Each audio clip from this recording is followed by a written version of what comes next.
तो यार सोचो तुम एक नए घर में रहने जाते हो और तुम्हारी लाइफ का नया चैप्टर शुरू हो रहा होता है। लेकिन जैसे ही तुम उस घर में कदम रखते हो तुम्हें फील होता है कि यहाँ कुछ गड़बड़ है और एक दिन अचानक से तुम्हारे सामने एक लड़की का भूत खड़ा हो। तो ये स्टोरी है कोल की, जो कि अपनी लाइफ के सबसे डार्क फेज से गुजर रहा होता है, लेकिन उसे एक ऐसी भूतनी मिलती है जो उसकी लाइफ को ज़्यादा जिंदा बना देती है बजाय डराने के। So guys, ready for the story? तो कहानी की शुरुआत होती है 1928 न्यू जर्सी से। यह है बी। लड़की सुंदर तो है पर आदत से मजबूर भी। इसे जो चीज़ करने को मना की जाए ये उसी किए बिना रह ही नहीं सकती। तो यहाँ होता यह है कि इसकी पूरी क्लास स्कूल की तरफ से म्यूजियम घूमने आए हुए हैं और इसे जो चीज़ छूने के लिए मना की जाए ये उसे छूने लगती है। और इस दौरान इसे दिखता है एक म्यूजियम का बेसमेंट जहाँ जाने की मनाही थी। तो जैसे ही इसे रुकने का साइन दिखता है तो ये तुरंत दौड़कर बेसमेंट में पहुंच जाती है और उसे वहाँ एक अंगूठी का जोड़ा दिखता है जिसे एज एक्सपेक्टेड ये उठा लेती है। हालांकि इसकी हरकतें भले ही जैसी भी हो पर बेचारी चोर नहीं थी, लेकिन इसकी फूटी किस्मत इस रिंग को देखने के बाद ये उसे वापस रखती। इससे पहले सिक्योरिटी गार्ड यहाँ आ जाता है और इसे यहाँ से भगा देता है। बेचारी को वो रिंग वापस रखने का टाइम ही नहीं मिलता और वो रिंग लेकर म्यूजियम के जैसे ही बाहर आती है तभी सामने से एक कार आकर उसे ठोक देती है। गलती कार वाले की थी बट क्या ही फ़र्क पड़ता है, बेचारी मर तो गई ना। नाउ कहानी प्रेजेंट से शुरू होती है। उस हादसे को लगभग 100 साल बीत चुके होते हैं और ये है कोल। इसकी स्टोरी ये है कि कुछ दिनों पहले ही इसके डैड गुजर चुके होते हैं और इसके परिवार में कोल और इसकी मॉम ही बची हैं। अब दोनों अभी अभी इस घर में शिफ्ट होने आए हैं और कोल अपने पापा के जाने के बाद से शांत शांत रहने लग गया है। ना किसी से ज़्यादा बात करता है ना कोई मस्ती। यहाँ तक कि इसे म्यूजिक और गिटार बहुत पसंद था, पर क्योंकि ये सब इसे उसके डैड ने ही सिखाया था जिससे उनकी काफ़ी यादें जुड़ी हैं और वो सब याद ना आने लग जाए इसी वजह से वो म्यूजिक भी छोड़ देता है। वैसे ये घर बी का होता है। अगली सुबह जब कोल स्कूल जाने के लिए रेडी हो रहा होता है तो गलती से कबर्ड में उसे एक छोटा सा सीक्रेट कबर्ड मिलता है जिसमें बी की फोटो एल्बम होती है। बी की फोटो को देखकर ये स्माइल कर रहा होता है क्योंकि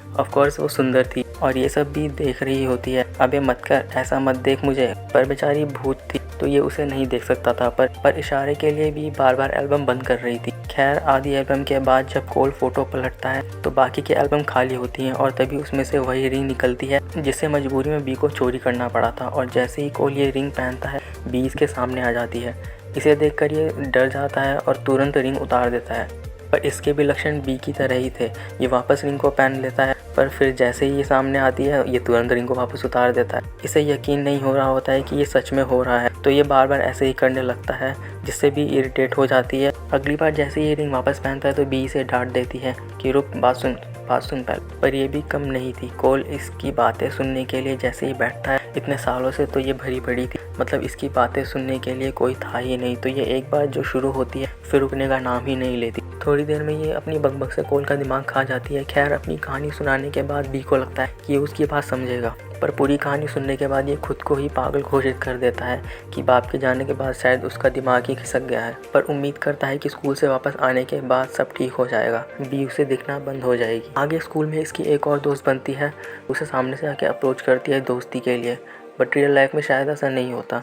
खैर इसका नाम लिडिया होता है और ये भी बहुत बकबक करती है। वैसे ये भूतों पर वीडियो बनाकर यूट्यूब पर डाला करती थी और इसके पास आने का इसका एक और कारण था कि इसकी देवदास वाली हरकतों की वजह से इसे नेगेटिव वाइब्स आ रही थी। यहाँ ये साबित कर देती है कि ये एक सच्ची यूट्यूबर है और ये दोस्त बन जाते हैं। ये इसे अपना चैनल सब्सक्राइब भी करवा लेती है। बेचारी 2 सालों से यूट्यूब कर रही थी पर इसके अभी तक 19 सब्सक्राइबर हैं। इसका दुख हम समझ सकते हैं। अब आगे जैसे कि कोल ने सोचा था कि वापस घर आने पर बी उसे नहीं दिखेगी, ये घर आकर वो रिंग को वापस पहनकर चेक करता है और बी को सामने ना देखकर चैन की सांस लेता है कि शायद वो अब ठीक हो गया है। पर बेचारे का ये सुकून 2 पल का ही था क्योंकि बी तब तक घर की दूसरी जगह पे भटक रही थी। कुछ देर में जब इसे बी के वापस आने की उम्मीद खत्म हो चुकी होती है तब बी इसे अचानक से आकर धप्पी कर देती है। बी को वापस देखकर इसका दिमागी संतुलन फिर खराब होने लगता है, पर उसके साथ रहने के अलावा उस पर कोई और रास्ता नहीं था। तो थोड़ी देर छटपटाने के बाद जब कोल शांत हो जाता है तो बी इसे एक आइडिया देती है दोस्त बनने का, पर कोल इस ऑफर को ठुकरा देता है कि उसे भूतों से दोस्ती करने में कोई इंटरेस्ट नहीं है। और फिर वो रूल बनाता है कि वो अपने काम से मतलब रखेगी। तो वो रिंग निकाल रहा है और भूल जाएगा कि वो यहाँ पर है, तो फिर ये यहाँ रिंग निकाल देता है।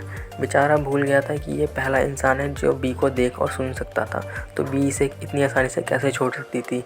भले ही इसे पता था कि वो भूतों के साथ रह रहा है, पर जब भी भूतों वाली हरकतें करती तो इसकी फटती जरूर थी। और फाइनली जब ये इसकी माँ के सामने चीज़ों को इधर उधर करती है तो ये थक हार कर रिंग हमेशा के लिए पहनने को मान जाता है और कहता है कि ठीक है वो उसकी बात सुनेगा, पर उसे वादा करना होगा कि वो उसकी माँ को नहीं डराएगी। और यहाँ से ये फिर से दोस्त बन जाते हैं। फिर जब कोल के साथ बैठ के वो बातें करती है तो बी को ही शौक लग जाता है कि उसे मरे हुए इतने साल बीत चुके हैं। और फिर जब कोल उससे पूछता है कि वो भूत बनकर बाहर क्यों नहीं गई तो बी बताती है कि जब उसको होश आया तो उसने खुद को इस घर में ही पाया और घर से कभी बाहर ना निकल पाई। कॉन्सेंट्रेट करने से वो चीज़ों को थोड़ा बहुत हिला सकती है बट किसी को छू नहीं सकती और ना किसी से बात कर सकती है। पर इससे पहले ही अपना दुखड़ा रोते रोते डिप्रेशन में चली जाती।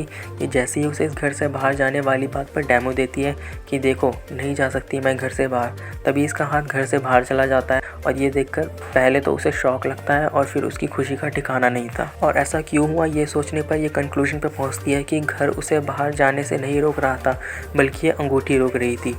ये रिंग जहाँ जहाँ जाएगी वो उसके साथ साथ जा सकती है। इसके बाद फिर क्या, ये उसको बोलती है घर से बाहर घुमाने के लिए और इसे एक्साइटेड होता देख कोल को भी अच्छा लगता है। इसके बाद उसे पूरा शहर तो घुमाता ही है लेकिन उसके साथ साथ अभी के टाइम में क्या क्या चल रहा है वो भी बताता है। अब पूरा शहर घूमने के बाद इनका हो जाता है और बी इसके बाद उसके साथ उसके स्कूल चलने की ज़िद करती है क्योंकि वो कभी उसका स्कूल भी हुआ करता था। अब वो इतना टाइम साथ बिता चुका है तो वो इसकी ये ज़िद्दी पूरी कर देता है। स्कूल में फिर इसे यहाँ लिंडिया मिलती है जो उसके हाथ में वो रिंग देख लेती है और रिंग देखते ही उसे डाउट होने लगता है कि कुछ तो गड़बड़ है, कि ये रिंग शायद उसने कहीं देखी है। तो स्कूल से घर आकर उस रिंग के बारे में वो सर्च करने लगती है जिससे उसे पता लगता है कि वो रिंग शापित है। सिंपल शब्दों में अगर कोई उस रिंग को उसके जोड़े से अलग कर देता है तो उसकी बुरी मौत होगी और उसकी आत्मा हमेशा के लिए इस दुनिया में कैद हो जाएगी। पर जो ये गलती करेगा उसे इसे सुधारने का मौका भी मिलेगा। साल में कुछ मिनटों के लिए वो हर चीज़ छू सकता है और महसूस कर सकता है। बेसिकली वो जिंदा हो जाएगा जिससे वो उसे जोड़े को वापस उस रिंग के पास रख दे। पर लिडिया इस बारे में वो अगले दिन कोल को बताती है, जिस वजह से कोल बी को खुश करने के चक्कर में न्यू ईयर की पार्टी के लिए ले जाता है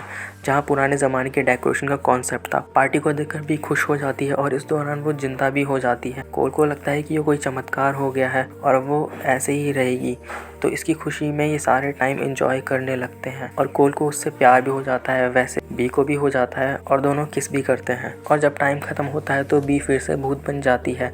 इस बार अब दोनों डिप्रेशन में चले जाते हैं। फिर एक दिन लिडिया इसे सारी बातें बता देती है। वैसे लिडिया को पता नहीं था कि कोल बी को देख सकता है, तो उसे लगता है कि रिंग की वजह से जो भूत है वो इसी के आसपास भटक रहा होगा। वो उसे ये भी पता करके बता देती है कि रिंग का वापस से ऑक्शन हो रहा है, वो इस रिंग को खरीद के वापस उसके जोड़े के पास रख दे। यहाँ लिडिया की ये बात सुनकर कोल उस रिंग को खरीदने के डिसाइड करता है और घर आकर देखता है कि बी ने रूम को पूरी तरह से सजा रखा है एज अ थैंक गिफ्ट और उसे गाने के लिए भी बोलती है। तो इस वजह से कोल की फीलिंग और बढ़ जाती है और रिंग को वापस रखने से बी चली जाएगी। इस डर से ये ऑक्शन को मिस कर देता है, पर वो जानता है कि उसने ये गलती की है और ये बी से नज़र नहीं मिला पा रहा होता है। और जब बी से पूछती है कि क्या हुआ है तो ये सारी बात बी को बता देता है। हालांकि वो उसे समझाने की कोशिश करता है कि ऐसा करने से वो चली जाती और उसे खोने के डर से वो ऐसा नहीं कर पाया और बी इससे नाराज़ हो जाती है और उसके नाराज़ होना जायज़ भी था। वो उससे बोलती है कि वो पहले से ही मर चुकी है और वो जो इसके साथ रहेगा तो कुछ टाइम बाद वो भी मर जाएगा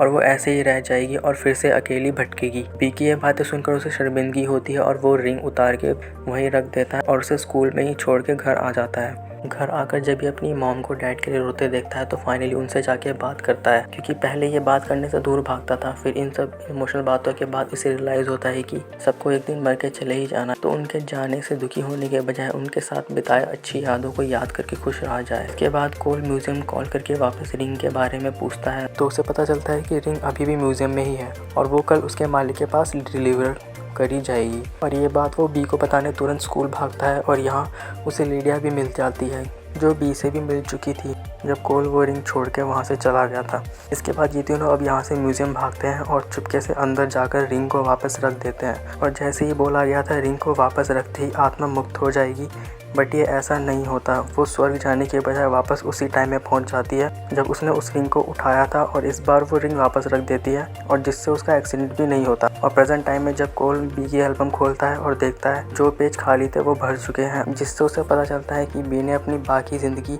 कैसे बिताई। तो दोस्तों ये थी कोल और बी की अनफॉरगेटेबल लव स्टोरी। आपको कैसी लगी कमेंट करके ज़रूर बताना और अगर आपको ये वीडियो पसंद आई तो लाइक शेयर और सब्सक्राइब करना मत भूलना, क्योंकि ऐसी मज़ेदार कहानियाँ मैं आपके लिए और भी लाता रहूँगा। Till then take care. और हाँ, याद रखना, प्यार जिंदा हो या मरा, सच्चा तो हमेशा रहता है।